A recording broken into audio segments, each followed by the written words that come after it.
This is the President McCormack Podcast with your host, Mark McCormack. The one and only Garrett Schiffman, dude. Welcome to the podcast. Dude, thank you so much for the invite, man. I'm looking forward to it. It's my first time ever on a podcast, so you're popping my cherry. You're not the first one I've done that with. I know. You know, we'll see. But yeah, no, looking forward to it. It's Friday. Yeah. I mean, I guess, you know, technically whenever this gets released, it might not be, but it rained this morning. And the sun was out. We had hail, typical Utah, and I saw a rainbow on the way here. So yeah, it's meant to be. Must be living right. Shit.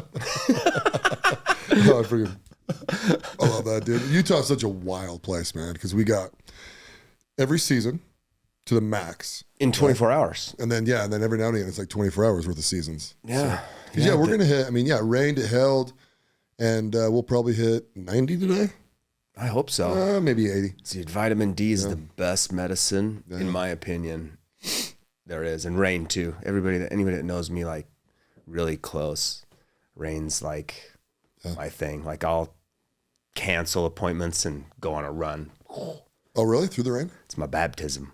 Oh, nice, dude. Nice. That's what Well, it's nice to have a baptism once or twice a year. Hey, dude, I get it more than that, to be honest with you. Even though I don't think I have too many sins to be cleansed of, though. I'm pretty solid, I think. Yeah. In theory, at least, to my scale of sanity. So let me ask you this, because I actually don't know. Were you raised in a religion at all? Yes, my parents are they're still active in the LDS religion. Okay. I was raised in it. Probably, I was in the LDS religion till about 11 or 12. And then my parents got divorced and I was like, you know what? I'm going to figure this out on my own. What you guys didn't work. I'm going to see what I can do. And it's awesome. They respected that at a young age, and my siblings are much older and stuff. So, but are you the caboose? Oh yeah.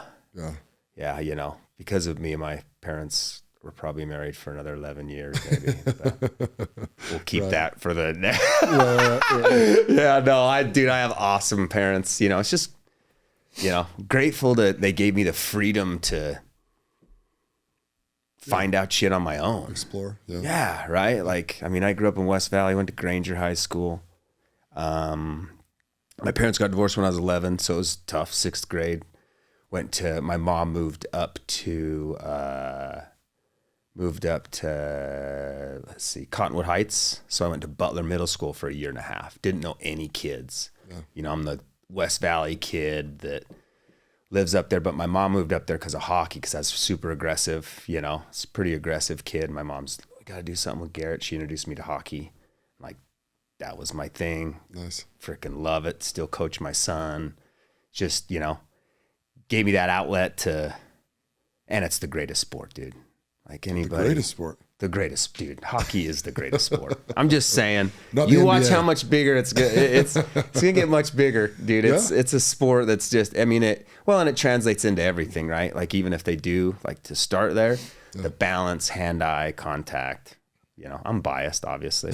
So are you probably with, yours. But well, my thing is I just like to tease everybody, right? So it's like if you say hockey, I'll say basketball. If you say basketball, I'll say football. You know. So you just love to disagree. Yeah. I like just kind of fire people up. It's actually more like I like to make people prove their statements. Oh yeah. In fact, how I broke my back when I was 19 years old is I was in an argument in Scotland. I did an LDS mission to Scotland, right? And there was this kid saying that soccer is the most athletic sport. And I was like, not even close, bro. It ain't even close. And he's like, what do you think it is? I'm like, it's basketball. It's not even close. So, we went and played basketball. We actually went and played soccer a lot, right? We played soccer, every other day probably.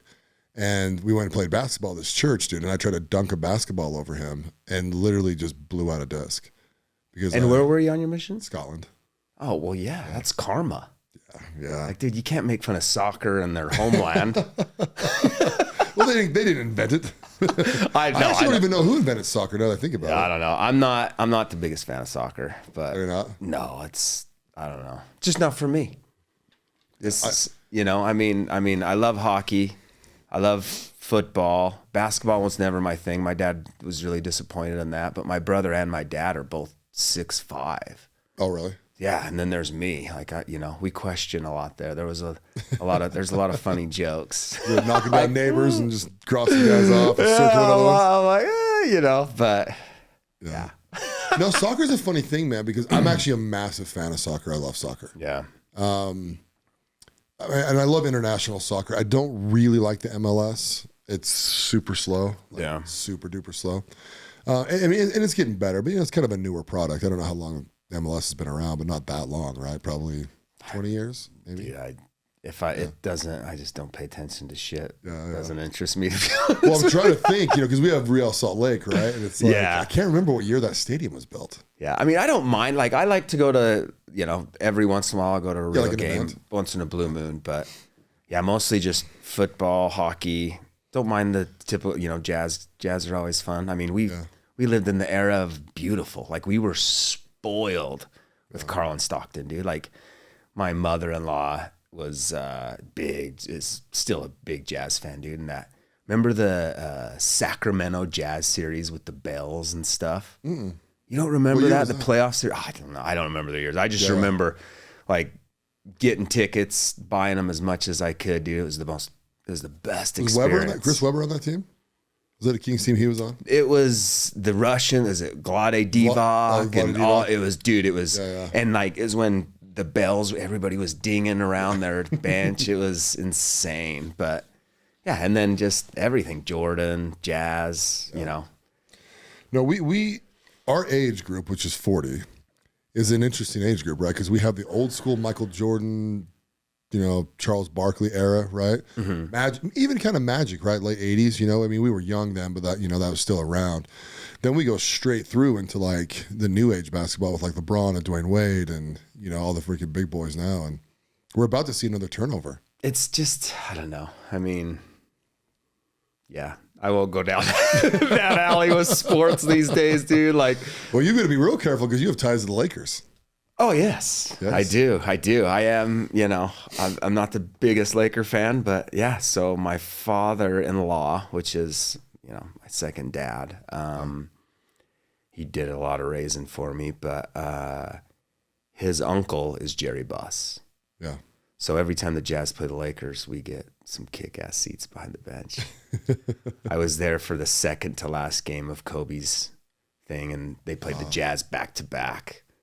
The last two games, won it, and just seeing it. I mean, the guy gets off the bench and both knees are just packed ice, everything, and then he goes back and does it. Like, it's sad because it's not that way anymore. No. Kobe tried to teach him to toughen up and push through it, but now it's like, I got a hangnail. It's like, did you hear the other day, Charles Barkley said he was on the hockey. They were interviewing him on some hockey podcast, and that dude got 75 stitches in his face and came back out and played in the NHL. And Charles Barkley says, man, if that shit happened in the NBA, he'd have retired. It's just, it's like, him and Shaq are the perfect guys to commentate. Well, dude, genius. But it's just, it sucks. The thing that you got to think is, yes, you want the best for him, but like we go to all the Laker Jazz games, and just this year was like the first time LeBron played in Utah for like, 2-3 years? Like, really? Yeah. Those kids that you see that save up and they go, and he's just sitting on the end of the bench. And have you, I'm sure maybe one or two of them a serious injury, but dude, like something. Yeah. You know what I mean? Well, that's my thing with Kawhi Leonard. Yeah. Right. People get the biggest, head about Kawhi Leonard. And it's like every guy in the NBA is good. Yeah. Right? Oh, dude. And Kawhi, he won a championship with two different teams, but dude, he plays 60, 65 games a year at the most. And it's kind of like, I don't know, it's kind of bullshit. It's just a different age, dude. We're just, you either adapt or die. You got to accept it. Because if you get pissed about it, dude, like, who cares? Like, it is what it is, man. Like, I did appreciate that about the late 80s, early 90s guys, or all 90s guys, as they were. Even the early 2000 guys, they were missing games. That's kind of a late 2000s thing, right? Yeah. Well, kids these days, there's too many options.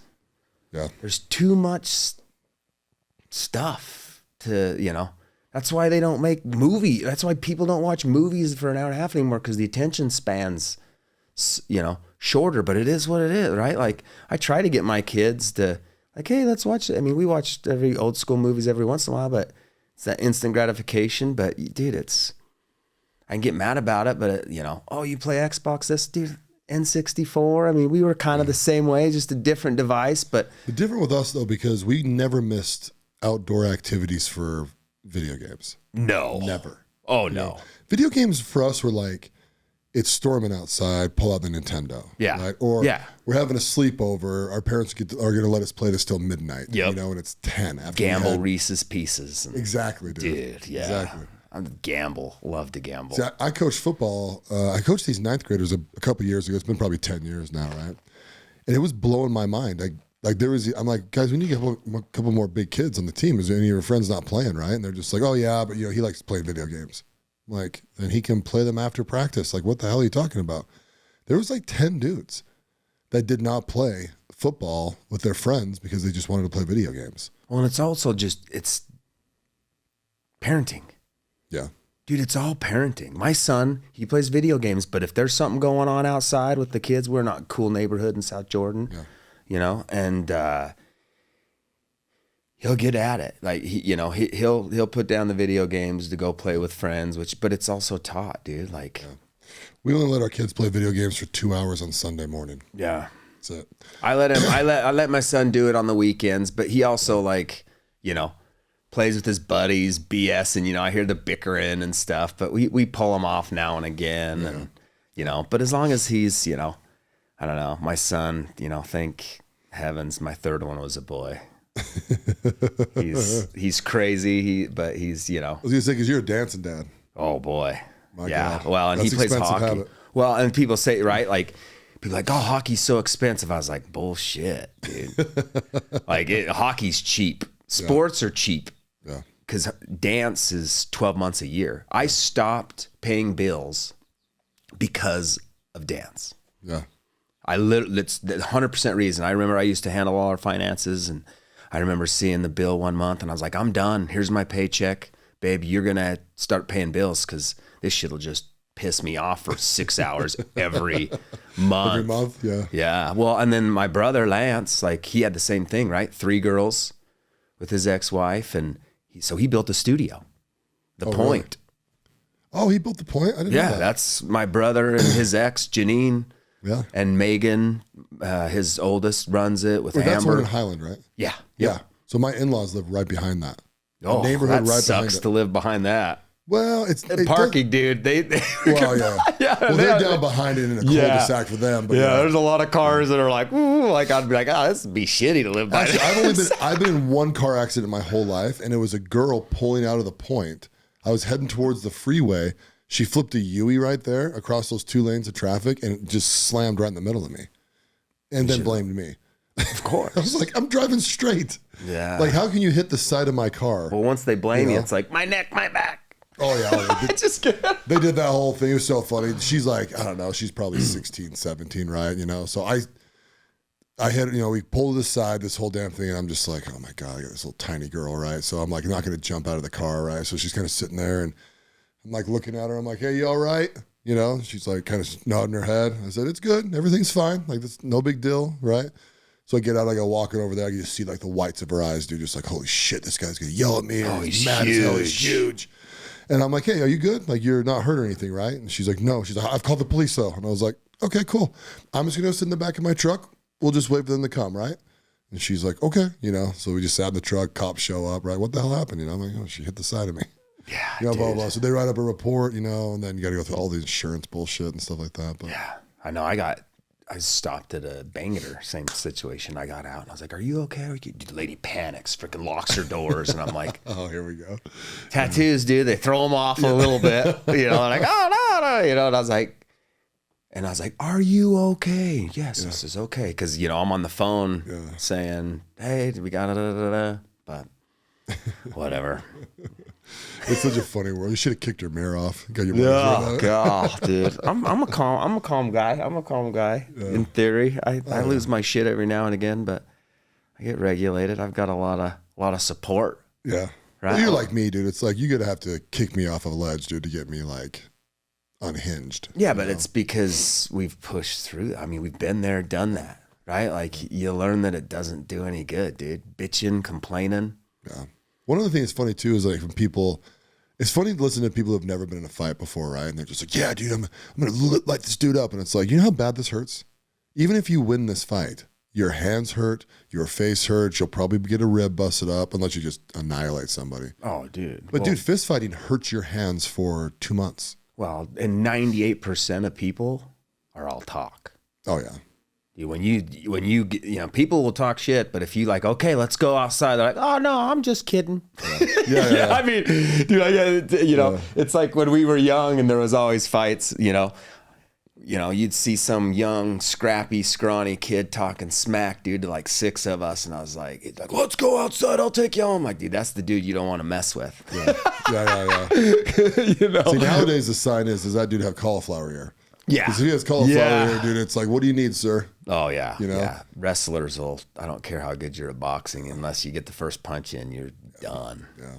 I'm not going to get choked out here in the middle of a freaking Walmart. Oh, yeah, I know. I've been meaning to get my kids in to figure out just this, like especially like my daughters and my son, but the simple, because like if 10% of like moves, you can literally like, all you gotta do, I mean, you know how to sink in an arm bar on certain people, dude, you just mercy, right? Like, So I've done a little bit of jiu-jitsu recently, right? And in my men's group, we went up to Heber a couple weeks ago and we did some UFC fighting. And I was so freaking gassed. I was on my 4th round, right? We were doing 4 4-minute rounds, which, bro. So a championship in the UFC is 5 5-minute rounds. oh right? yeah. Dude, by the last time I was freaking dying, and I had this guy's arm. I had it controlled enough that I could slip an arm bar in right with my legs, but I had to like actually bring them up over his head. Bro, I couldn't even get my freaking heels above his shoulders. It was just like kind of coming up to the side of his bicep, and I was just like looking at him like, okay, this ain't happening. It's so much technique. So freaking tired, dude. Yeah, well, Mafu, I don't know, have you ever met Mafu? They called him the quiet one. He was in the Ultimate Combat, did all that stuff. He's a good buddy. He was a partner with Aces Full Lawn Care when I had that with one of my best friends. Oh, okay, cool. Nick Meza. We had that. We started that. Did that in between my alphographic stints, the years and stuff, cut grass and did that. Loved it, dude. Like the greatest people. Yeah. Just the soul West Valley kids, dude. You can't, I always say, man, you can take the kid out of the hood, but can't take the hood out of the kid. But, just real good love, man. Like that's one thing I learned with West Valley because, going back to when my mom moved, I went to Butler Middle School for a year and a half. It's crazy because I remember just going into my mom and like, dude, I can't, these aren't my people. Nothing against them, but you are, my roots are West Valley. Yeah. Like I literally was like, I'm going to live with Dad. I'm going to school in West Valley. Those are my people. Was she okay with that? Yeah. Yeah. Yeah. Just my parents are awesome, dude. Like, Did they both end up getting remarried? My mom got remarried a lot, but she ended on an awesome, she was married, believe it or not. So she was married to Norm Bangerter. Oh, really? When he passed. Okay. Yeah. So he was a huge influence. Yeah. He lived like 3 doors down from me growing up. Yeah. So in West Valley, I mean, Norm, just a beautiful, beautiful example of a human. Yeah. Just, I've only ever heard good things about him. Oh, dude. Yeah, we lost that one too soon. My kids dove in, still remember him, Did he pass away early? Time. Yeah. How old is he? He had a surgery that went down. I can't remember exactly what his age was, but I mean, they closed Bangerter. His funeral was beautiful. There was, many powerful people. Yeah. With, the mics around the ear and, those big senators. It was just, you made an impact, man. Like that's what we're here for, So yeah, he was a big mentor, my brother, my dad, but it's just generations. Yeah. Dude, it takes generations of growth. And it's funny, like when you look back, you're like, oh, I wish I'd have done this. I wish I'd have had that. But it's like, you know, progression, you know, as you go, and don't, you know, be disappointed. You know, like one thing that's strong at when we eat dinner at my dinner table with the kids, I'm like, you got to pay attention to what goes on around you when you hang out at other people's houses and stuff. Cause that's where I learned a lot of my stuff, right? Like this person taught me how to be affectionate out loud, you know, cause my parents didn't do that, and, you know, they kind of fell out of love before I really knew what love was. Right. So it's, you know, and then I found my wife and, you know, just saw, I guess, structure with that family, and you just, you know, very observant of my surroundings. And, you know, like we'll always say, you know, what's our superpower to each other, right? Like, what's your superpower? What's your superpower? What do I suck at? What do you suck at? You know, get that feedback, but it's all open conversation, dude. It's, you know, like be real, be honest, be early. Like, don't, you know, like if you have a feeling that's not right, and let me know before it's too late, right? Let's talk through it, get through it. I mean, it's not easy to, you know, so much distractions, right? Like we can literally do anything right now. Yeah. We could be like, let's go to Vegas. Which if you said it, I'd probably be like, deal, we got to stop at my house. Get a little bit of cash, get out of here. Oh yeah, I got my bankroll, you know, but yeah, no, it's just funny how, you know, you break everything down, but it's just talking through it. Agree to disagree. Yeah. That's it, dude. Like, you know, just being grateful, thankful. Like, dude, I have you know, it's the daily affirmations. You know, we all have our certain people you listen to, but it's just finding the voice that you can mostly relate to. Yeah. Where do you think you learned that? Because there's a lot of people that don't get that. Yeah, dude, it's a want, I'd say. You got to want it. You know, I coach a bunch of, you know, hockey kids, right? Like, and they haven't got my full blown, right? Because you got to be patient, you know, because some kids aren't ready for it. Don't get me wrong. There's probably 3 kids on my team that could get full blown Garrett, you know, but I'm just a hype man. Yeah. Like I have a head coach. I have an assistant coach.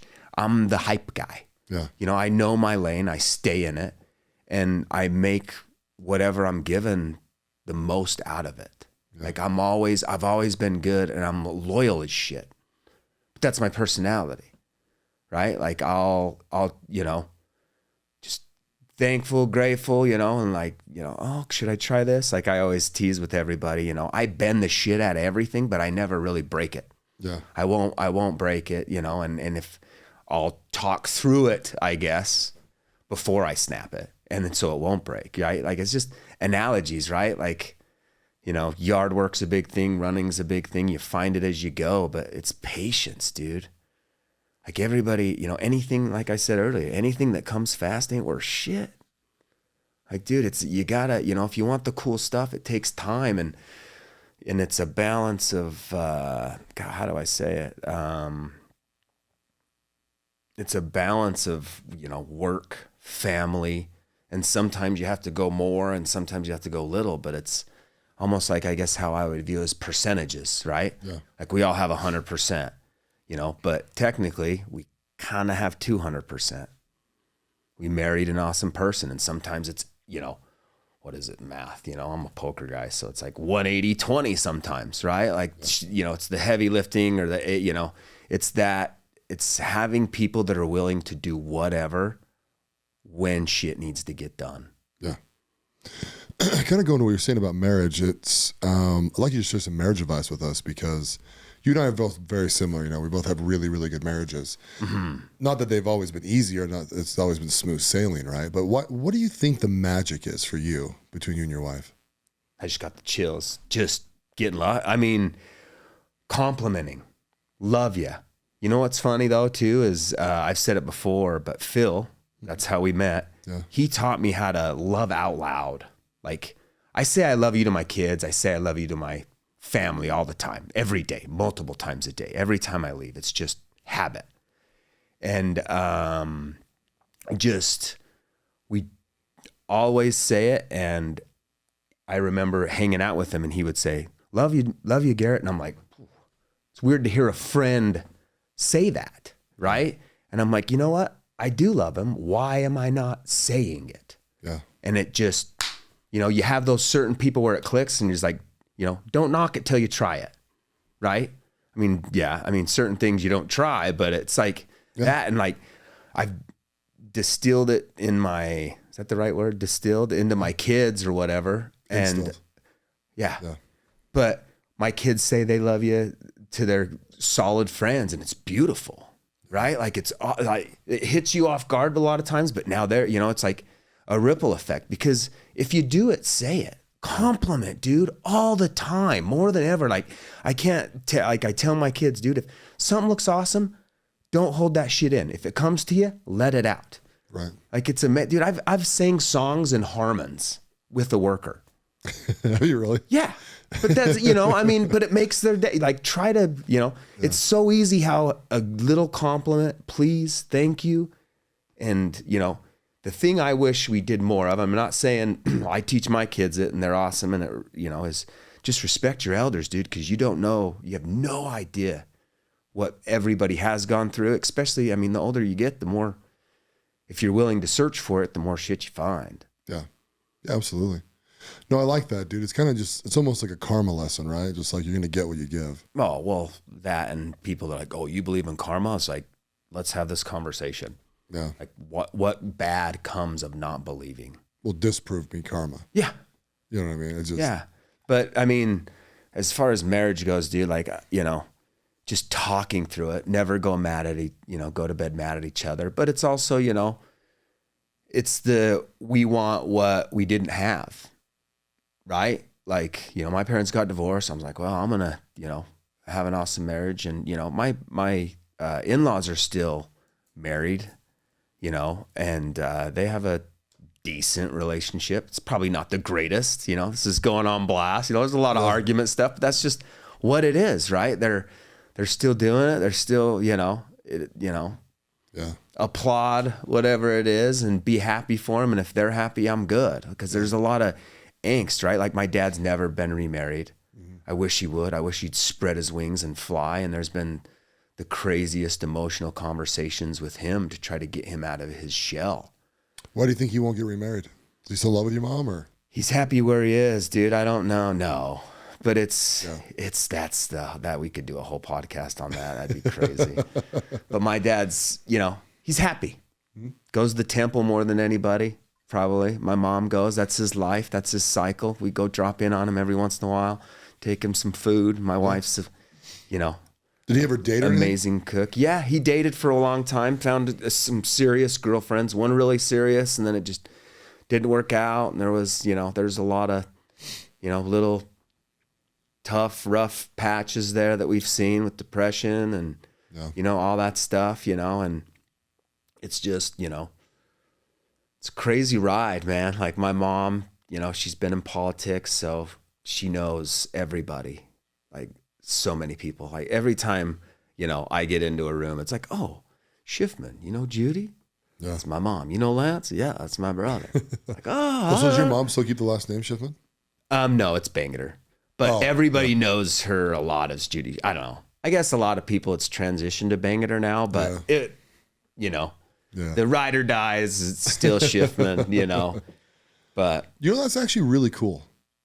Yeah. It's kind of like two parts of her life, right? And she's got good relationships in both. So, oh, dude, yeah. She just extends that to whatever phase you were in and knew me. That's what you're going to call me by. Well, and it's funny too how much my family protected me from a lot of the shit I had no idea happened. Yeah. Right? Like, my siblings before, they kind of, were older, so they were kind of did their own thing and they were out of the house when it, stuff hit the fan or whatever. But, I remember, it was probably like 4 or 5 years ago, we went on a Ginshai. I don't know if you've ever heard of that. So that's one of my brother's things that's real passionate to me. You get like a coin And the meaning of it is I keep a coin for myself and I give one to like the person that's the biggest influence in my life. And I tell them why they are. And the meaning of Genshai is never treat someone to make them feel small, including yourself. Right. Right. Because if it's like, if you don't, you fill people with overflow is what one of the comments my brother always says and stuff. And I've always had, just makes sense to me. Yeah. Right. Like I have nothing against the church. I love it. It's just, the purpose, it's pure, like in a sense, but stuff's here to kind of play with, and too much of something is nothing. Right. Like in every 7 to 10 years, you get that itch of like, okay, am I doing the right thing? Should I change lanes? I mean, dude, it's the humanality of, holy shit. Like, and then it's just having that wife to be like, I support you, but, yeah. And it's like, oh, go all in, go on this. But it's like, dude, you got to realize, dude, it's a balance. Like if you go too much in lane somewhere, dude, you're going to lose some shit no matter what, unless you have somebody to, I don't know. Yeah, there's a lot going up in here, dude. It's No, I'm with you, man. It's an interesting language to speak when you really talk about relationships, and like the world is interesting. There's so many people have terrible relationships, and then they get around people who have really good relationships, and they like don't believe it or something. They don't fathom how it works, or they question, like, have you ever been around people and they go, oh yeah, that's my friend over there, man, has an amazing marriage. And it's like, oh, well, something must be a mess. Yeah. It's like, oh my God.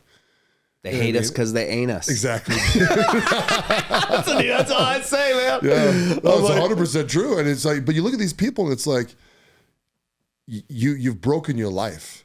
You wake up every morning just grumpy and negative and just all the shit energy that comes out of you. And it's like, good luck. I don't, you're too much to fix. Yeah. Well, if you don't want to, if you don't want to be fixed, you're not willing to change and evolve. I have nothing against divorce. I mean, if it needs to happen, it should happen. Yeah. You know what I mean? I just got lucky, but I also know I'm lucky. It's that, you know what? I deserve this. Yeah. By damned, I'll talk through it. I'll work through it, but it's the growth year over year. Yeah. See, about a year ago, my wife and I actually verbalized to each other. We were just hanging out, just her and I. And we like looked at each other. We're like, dude, we've done a damn good job. Oh. We sat there and was like, I think she was the one that said it first. And she like thanked me for like building this life together, and I obviously thanked her right back. It's like, oh, you're way more the glue than I am. Oh. You know what I mean? See, and that's the key. Yeah. It's because you compliment, she thinks you're the best and you think she's the best. Yeah. And it's the truth. Yeah. Like, honestly, dude, like. Exactly. I'll tell you right now, dude, nothing, I mean, I'm the first guy that when I pull up in my house or pulling up to my house and my wife's, doing the flowers or something out front, dude, you be damn Skippy. She's getting it.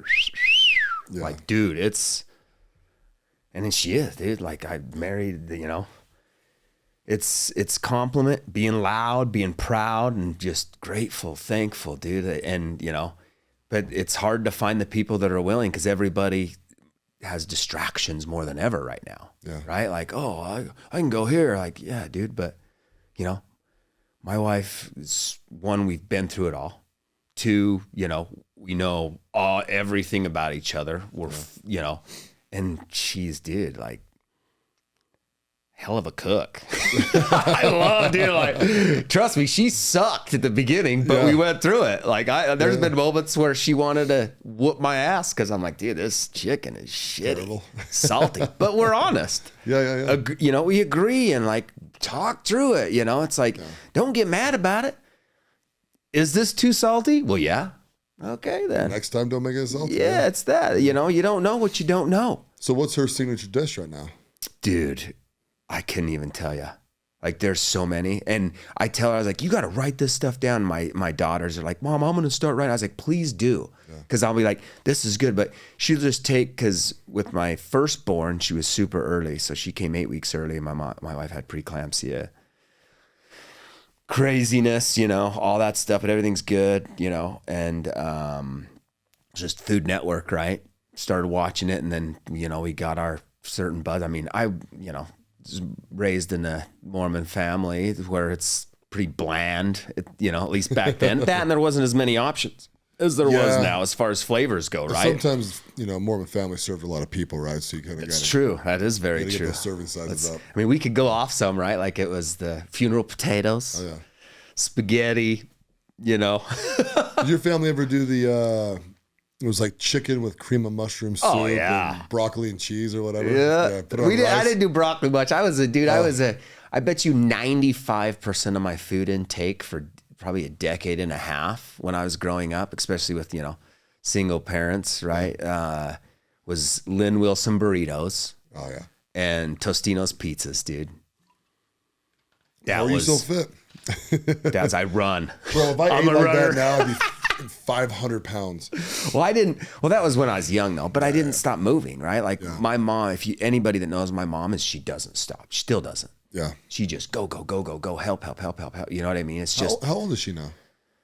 She in her 60s or is she? Oh yeah. She's late 60s. God, I should know this. My dad, I think 76, I think. Yeah. Or my mom might be, I should know this. But either way, she's still awesome. No, because your parents are in the same boat as me. My dad's 72. My mom turned 70 this year. Yeah. Or maybe he's 71 and she turned 70 this year. It's interesting, man, when your parents hit 70 because you're like. Well, and you interview them. You know? Like you ask the questions. Like that's what I was saying when I went to that Ginshai event with my mom. We really never sat and talked. And I was 30 something. Yeah. And we had, 3.5 hours there, 3.5 hours back. And I asked all the questions. Yeah. Oh, got all of it, dude.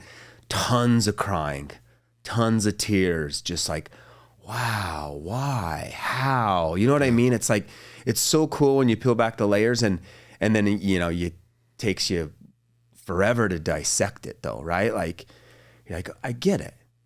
Yeah. You know what I mean? And, you don't know if you're doing the right thing. It's just always showing up. And that's one thing that my mom, they always, that's everything. Just show up. That's 90%, dude.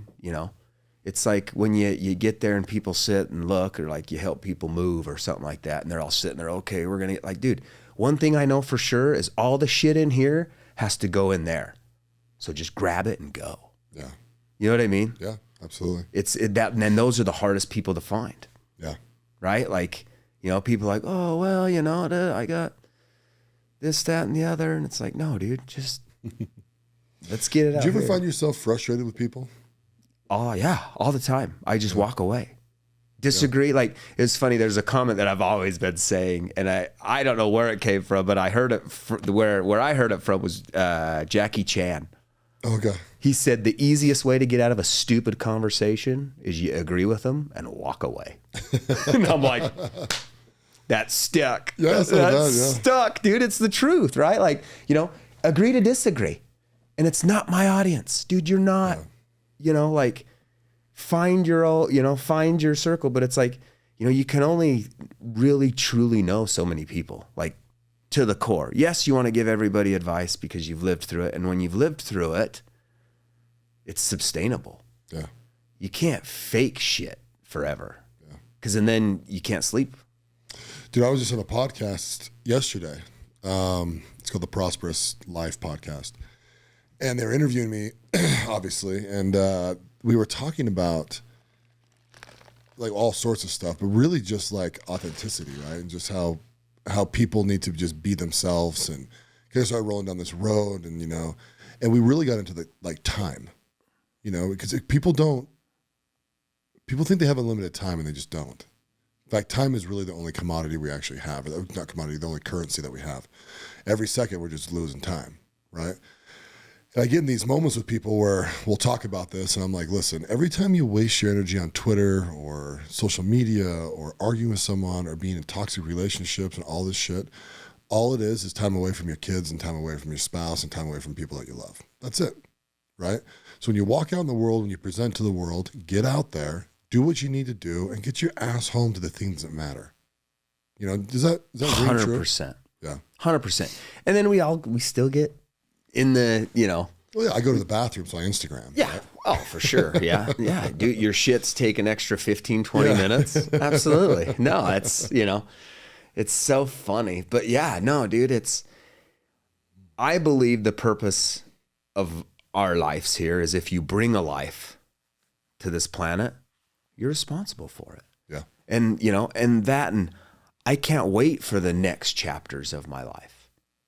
Right? Like, I'm excited. I'm looking forward to it, because I've got chapters tattooed right here on me. I'm tattooed with random things that get me up, that remind me why I do what I do, why I, focus on this, that, and the other. And, just that daily reminder, write it down, check the box. Yeah. It's crazy, It's you almost feel like you're in a game, but the purpose in life is to create better humans if you bring a human to this world. Yeah. So talking about your tattoos, how old did you get the first one? I was 20 or 21. Okay. I covered half my back. It was my first tattoo. Oh, was it? Yeah. So the funny thing with you is, because when you're, I guess you'd call it out at work, right? Mm-hmm. Like you're normally completely covered. I don't think I knew you had tattoos till I saw you at Phil's gym. Well, right.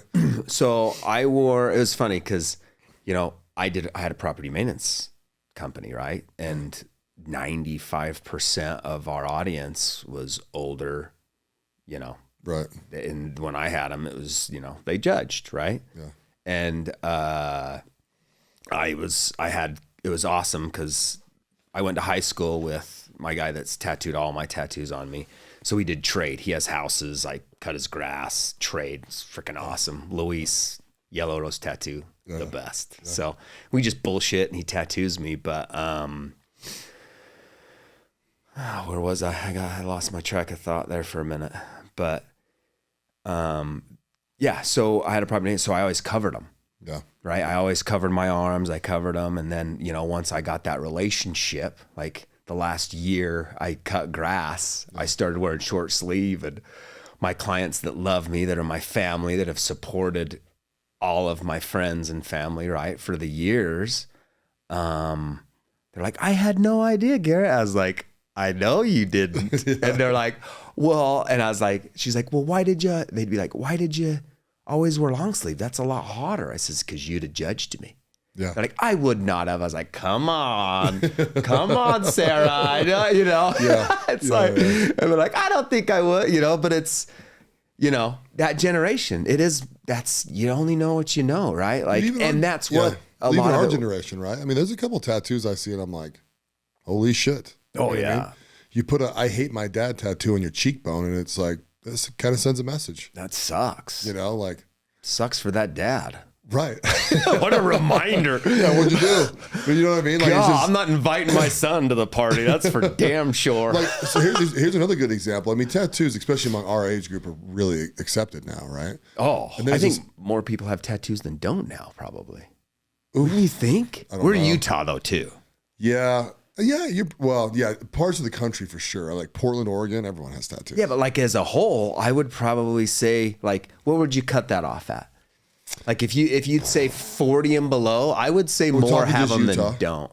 We're talking just Utah? No. I guess, you can just, whatever you think. I don't give a shit. It's your show. It's my podcast, right? Yeah. So if we say just Utah, I would bet only 30% of people in Utah have them. See, I'm a gambler, so I'll take the over. And how much do you want to bet? Yeah. Well, can we find that stat? I don't know. I'm sure there's throw something. a on it. We can do it. I'm all about. So I play a lot of poker. I've played for like 22 years. I love it. And what we do with my friends is we autograph bills, and they're worth a lot of money. Like I would buy. I think I have 3 out there, and I have over like 20 autograph bills of what I've bet on and stuff, and have hundreds that are autographed and all kinds of stuff. And that's kind of our thing. But I'll be like, I'll buy that back. Like it's only a $10 bill. I was like, I'll give you 100 for it. You can buy it back for it's just that fun gambling aspect. But like, I don't know. It's just funner when money's on the line. You know, you're a businessman. You know, you gamble. I mean, everything's. I hate playing cards unless there's good money on the table. Yeah, It just well, sucks. I used to be. That's how I am now, right? Like it's, you know. Well, it changes how people play. Oh, That's why, right? Because if everyone throws $20 in, no one gives a shit. Yeah. Right. So they're all in all the time, and if you know how to play poker, not that I'm a savant, you're probably way better at poker than me, right? But like, you know how poker works, right? Like guys have to make decisions, and if you go to bluff them or push them, and they don't give a shit about you losing $20, they'll just call you every time. yeah. And so it ruins the game. Oh, 100%. For me, it does. It's got to hurt. You're right. It's got to hurt. Well, and the key is having, 3 to 4 reloads in the pocket. Yeah, that's true. It is, dude. Like I've been playing forever, and it took me a decade plus of losing to figure it out. Oh yeah, dude. I could tell you story. We could do a whole hour on some of the gambling stories. I could tell you. I've seen everything. Dude, I'll tell you, I did the I've funniest seen thing. everything underground. I took my employees down to Las Vegas, right? We went down to, is it the M Hotel that's like in the South? Yes, yep. Yeah, so they run some poker tournaments over there, right? So just, Texas Hold'em. They got a cool sports book. Yeah, it's cool down there. Yeah, and actually good food, and it's pretty cheap, right? Because sometimes, I mean, it's fun going to the Bellagio and the Aria and all that kind of stuff, but you pay for it. Yep. It's expensive. So anyways, we go down to this hotel. We buy everybody in. I think the buy-in was like $100, but it's all, tournament style. Oh yeah. So we're in there, dude. And when I do tournaments, I just like to win hands, right? Because that's kind of the level of player I'm at, right? I'm like, I won 27 hands or, something like that, right? That's kind of how I'm gauging how I did, right? Because even if I won 20 hands but then lost, I got, popped on 2 pots, lost in the river or something like that, it's like, well, whatever, right? I lose the money, but at least I played well, So I'm sitting there, right? And I'm like, oh, hell yeah. And I had like an ace king or some shit in my hand, right? Yeah, ship it. Yeah, I'm like, there we go, baby. And I can't remember what I had, dude, but I throw a bet in, right? And it was a bully bet. I was like, okay, here, if anyone wants to call this, it's going to cost you some money, right? And this Asian guy like looks at me and he's like, you motherfucker. And I was like, what? I look at him. Oh, yeah. Because guys at the table, you got to understand, if you playing with your friends is way different than playing in Vegas, dude. Like, they are not your friends. Oh, I love it. In fact, they don't even talk to you. Right? Yeah. Are you talkative? Oh, dude, I change the whole outlook of a table. Oh, we need to go play. It'd be fun. Dude. See, I get down there and I'm like, I'm social, right? I'm like, what the hell? Anyways, so this Asian guy starts just yelling at me, right? And he's like, you have this, you have this. He starts calling out my cards, right? He goes, you must have this. Was he right? No, he was way wrong. Because I didn't realize there was a better hand, that if I was bluffing, I'd be bluffing that hand, not the hand I had. I thought I had the winning hand. He thought I was bluffing the other hand. So you misread your hand. Yeah, absolutely. Yeah, I've done that. Yeah, oh yeah. It hurts. So, bro. So these 2 other guys go in, right? Because he's making such noise about it. Yeah. It's almost like I planted him. Oh, right? yeah. So they kind of push in, and I'm like, I'm going to freaking like quad up here, right? Because I didn't quite go all in, but I went heavy. Yeah. Because another thing was a stupid Pot bet. committed. I'm either going, I bet like 80% of my chips. Yeah. Might as well just go all the way in, And so he folds, which in his mind was the right move, right? And I'm kind of sitting there like, oh shit. And then I just go the rest of my hand, right? And the other 2 guys actually fold as well, right? And so, we do the rounds, blah, blah, blah, blah, blah. It took maybe 1 or 2 guys out, right? And then, an hour later, we have this break. As soon as the break happens, dude, boom, he's like in my ear, like almost like, what'd whoa. You have? You know what I mean? What'd you have? What'd you have in the hand? You tell me what you have right now. That's ridiculous. Well, it's just going crazy. I go, hey, chill. I had an ace king. He just loses his shit and just goes after me, dude, forever about, you don't do this. That's a terrible situation. You're a shit player, blah, blah, just going crazy. And my employees are looking at me like, are you going to say something to this guy? And I'm like, I don't even understand what he means. Winning. yeah, exactly. Dude, that's all dude. Dude, I love those people. I'm like, yeah, dude, well, I was stacking your chips, bud. Yeah, exactly. Dude. Yeah, my favorite. Yeah, I've had so many awesome moments at the poker table. So do you get people talking with you down there? I cannot get them to talk to you. Yeah, I've changed. So one of the funnest times I ever had was at the Aria. It was a 2-5 and the max buy-in was $1,000. and we opened up a new table, and everybody, I'm always an instigator. Dude, I have great ideas. Like, I'm an idea guy. Yeah.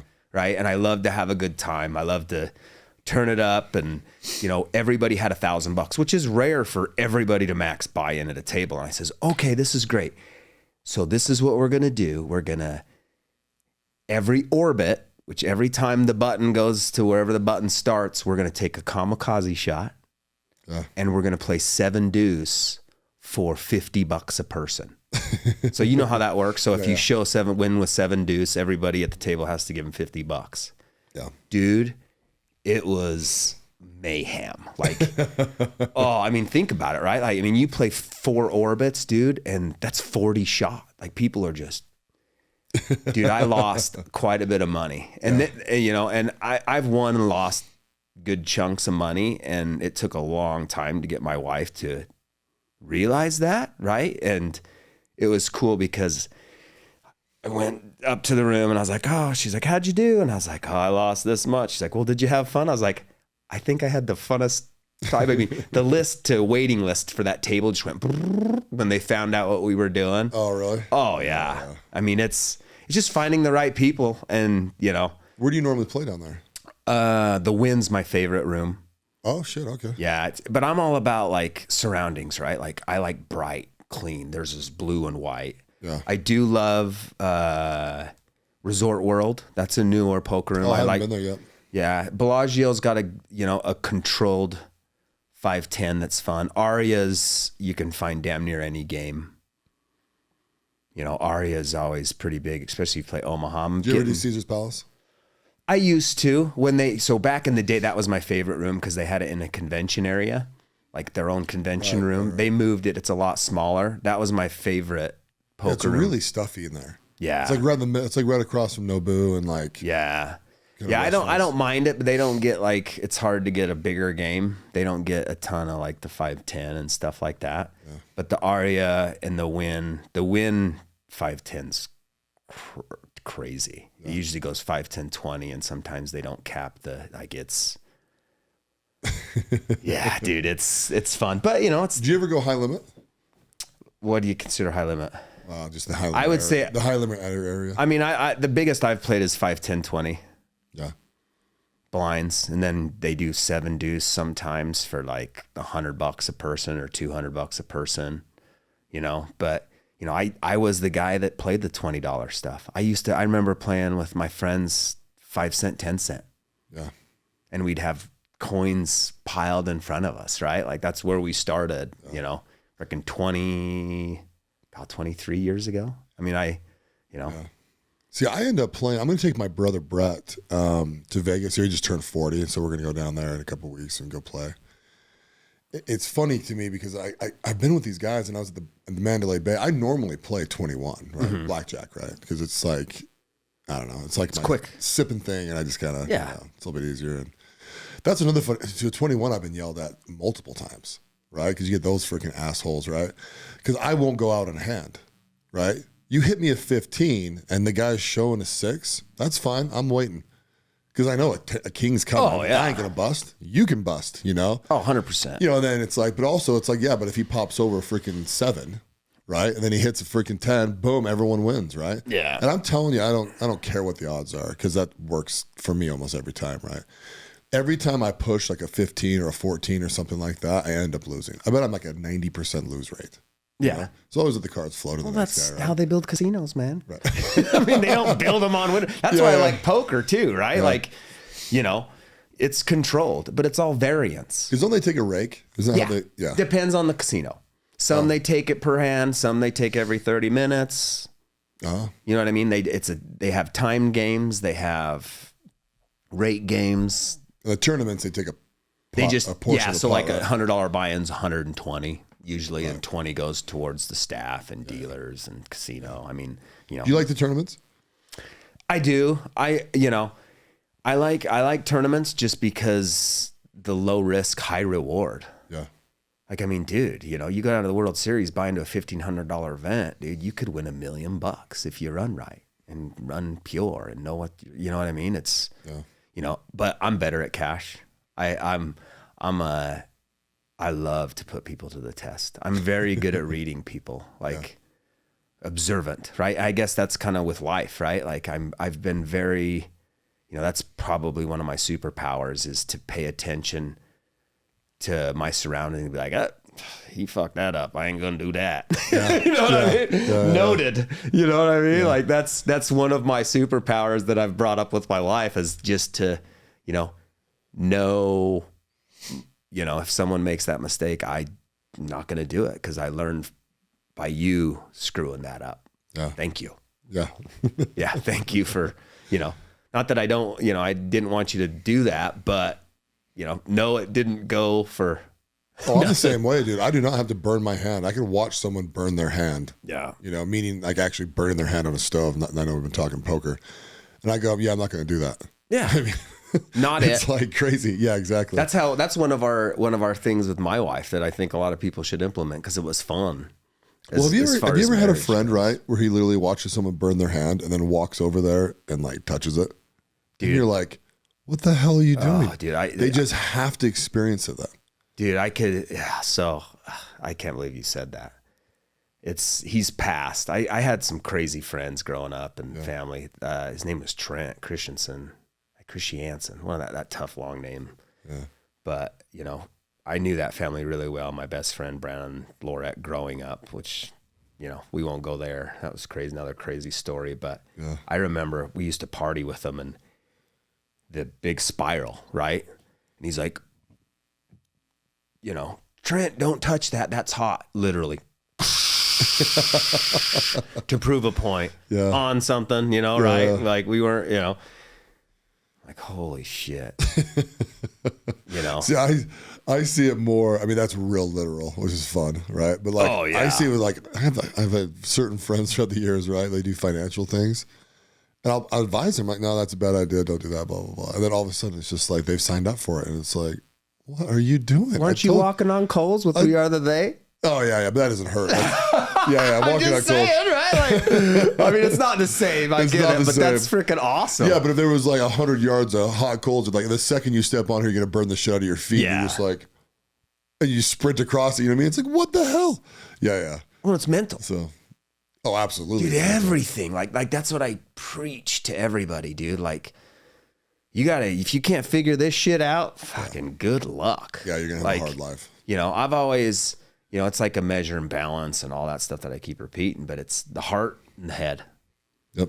And you got to know when to be 10% and 90% or vice versa. Yeah. But I'm an emotional dude. Like, you have no idea. Like, anybody that really knows me, I cry probably more than damn near. Do you? Oh, yeah. I'm a crier, dude. Big time. I don't think I've ever seen you cry. Well, we haven't been around each other much, though. I know. Especially in like emotional settings. Like, you bring up my family and like stuff like that, I'll get emotional. Like, when we get with the staff at Alpha Graphics and, we pep them up and, you just, when you go back, right? Yeah.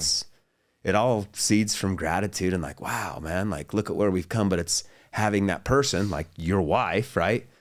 To be like, like a couple months ago, I was going through some shit. This year's been crazy with a lot of things. But, I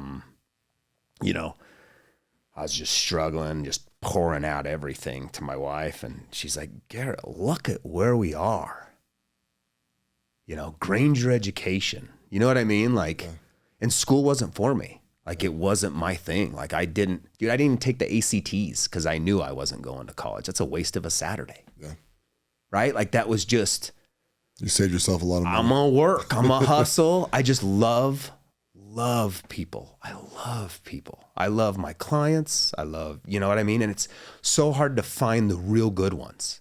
Yeah. You know what I mean? And when you find them, dude, fucking grab them and squeeze them and hold them and just always want what's best for them. Yeah. And care. But communication's everything. Dude, it's like I tell people like I can negotiate anything. But if I don't know before it's too late, it's becomes so much more difficult. Yeah. Like, you got to get ahead of shit. Yeah. So what do you think the most important thing to you is? If you had to define it. Family. Okay. Easy. Is that because you created them? Yeah. I'm responsible for my kids until they're 18 to give them all that I've learned from generations before. Yeah. And by damned, I think if you do that, wow, dude, like I'm not going to raise them. Like I see so many families out there, dude. I'm doing the hard shit now so I can reap the benefits later. Yeah. Like people forget, like, oh, live in the moment. I get that, but you know, it's hard. I mean, I'm getting better. It's really hard to be in the moment, but it's when my kids are 18, dude, I'm not worried. I'm really I know they're gonna. I know I'm the best cheerleader. I'm the hype man for my hockey team, for hell's sakes, right? Like, you know, I applaud. You know, yeah, you know, don't do that. Dad's learned this. I'm gonna give you all the advice I can. I don't know everything, but I'm not gonna keep it to myself. Yeah, because you're the most important thing. So, what worries you the most? What worries me the most? It's a good question. Myself, probably. That's an honest answer. Yeah, dude. Yeah. Like, you know, there's a lot going up in there, man. Like, I would be more worried if I didn't have the people around me. Like, I have an awesome support. My family's close, right? Like, you got to have, like, dude, it's hard. Like, we have a busy life. You know, you got to have the support. My mom's not far down the street. My dad's not far down the street. My sister, right? Like if shit hits the fan or I need help to get this here, there, I call them. I don't call on them a ton, but when I need them, they're there. It's finding, you know, it's like my boys from West Valley, like Mafu, Nick, Brian. I mean, dude, I have a solid dozen people that'll drop anything. Yeah.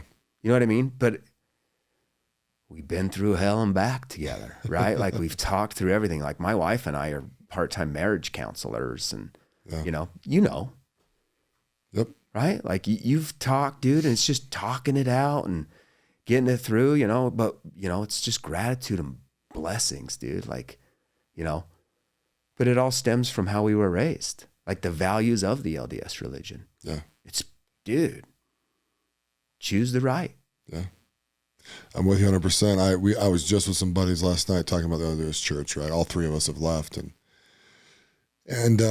we were literally talking about how grateful we were that we grew up LDS, you know, which people think is odd. Yeah. You know, and it's like my childhood was amazing. Yeah. You know? My parents loved each other back then. Things were great. We went to church. We were taught values. Yeah. You know, really the crazy stuff of Mormonism didn't even and our brains, you know, were pretty developed before we started doing too much crazy shit. Right, right. Right. I was pretty young when I started. Yeah. But well, I've talked about that with drinking before because people talk to me. They're like, oh, you started drinking late, right? I mean, like 28 years old or 29 when I had my first drink, right? And it's like, yeah. And it was funny because after a few years, when you first start drinking, right? Well, at least as an adult, I was like, oh, dude, I don't want to get addicted to this. My life is good. Why the hell would I get addicted to alcohol? And then the more I realized, I'm like, dude, my brain is so developed. I couldn't get drunk on this shit. I couldn't become an alcoholic if I wanted to. I just don't have the time to drink that much. It's because your brain. Yeah.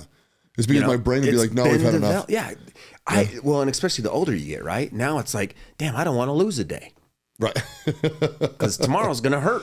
Yeah. You know what I mean? But, you know, I mean. Or the flip side of that is if we're going to lose a day tomorrow, we are going 150% today. And it's prep, dude. You drink water like crazy the day before. There's all about mental preparation and, you know, you learn as you go and grow, right? Like, dude, it's, life's crazy. But yeah, no, I mean, it's fun. It's, the highs and lows are crazy, dude. It's, you know, I'm very, you know, it's just being blessed and thankful. I've freaking, you know, I've got 3 healthy kids, you know, that are awesome.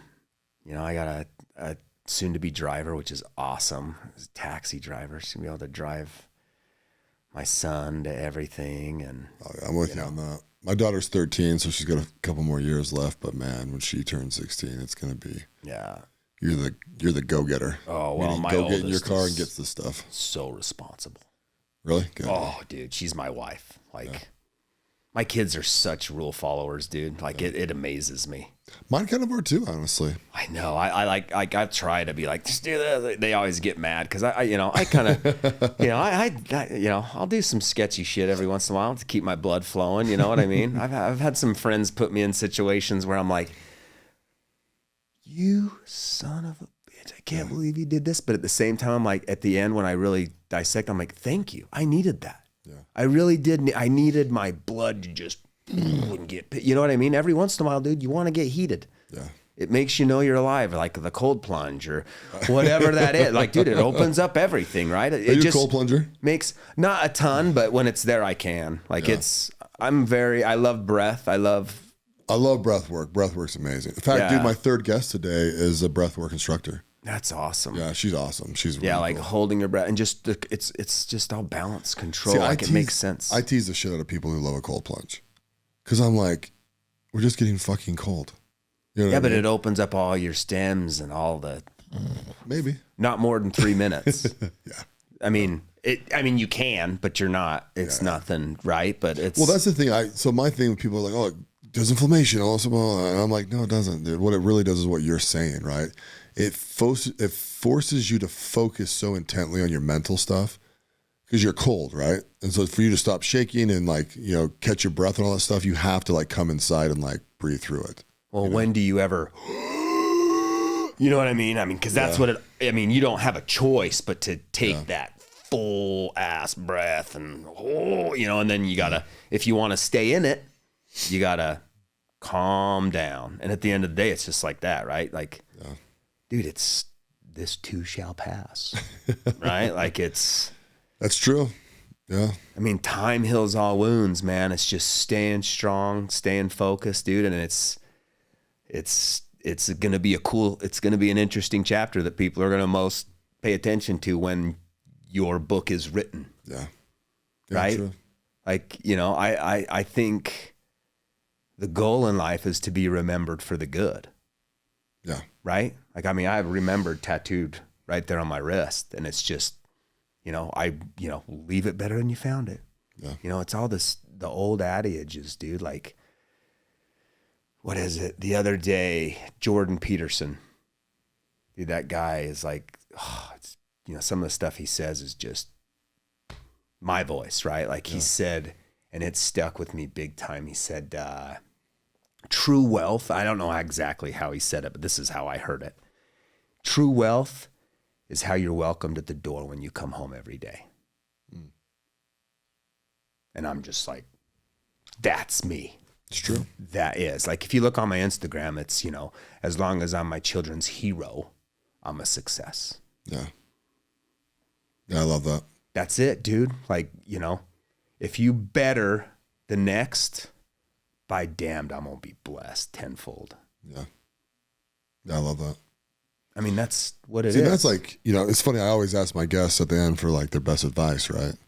And that's it, right? Yeah. Dude, just applaud everybody because it's so easy to make someone smile. Thank you. Please. You look amazing today. I love that hair. Dude, it's so simple. Yeah. So simple. Don't hold that shit back.